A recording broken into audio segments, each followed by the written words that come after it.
શ્વાસ લેવો એ માનવ અધિકાર છે, સારું પાણી મળવું એ માનવ અધિકાર છે. આજે જેમ અમે સવારે હમણાં એક પેપર હતું ખનન બાબતે, તો અમે ઘણી જગ્યાએ ઇલીગલ ખનન બાબતે સરકારને વિનંતી કરી છે. કલેક્ટરશ્રીઓએ બધે ઘણી બધી જગ્યાએ ગુજરાતમાં ઇલીગલ ખનન બંધ કરાવડાયું છે. એ એક પર્યાવરણને લગતું છે, કારણ કે ખનનથી નદી નાળાને નુકસાન પહોંચે છે. બીજું કે ઘણીવાર આપણે સસ્ટેનેબલ ડેવલપમેન્ટની ખાલી વાત કરીએ છીએ, પરંતુ એની સાથે સાથે આપણા જે માનવ અધિકાર છે એ અમુક વખતે હણાતા હોય છે.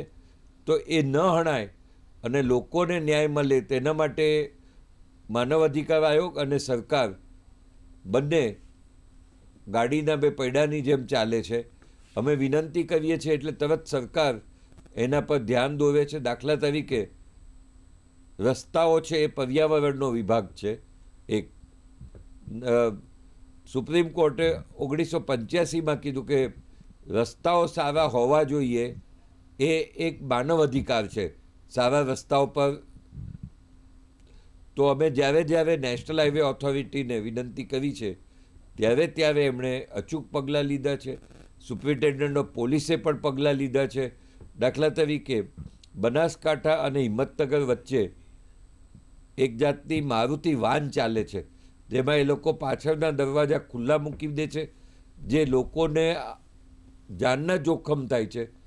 એ અમે બંધ કરવાની વિનંતી કરેલ છે અને એનું એક અભિયાન ઉપાડ્યું છે.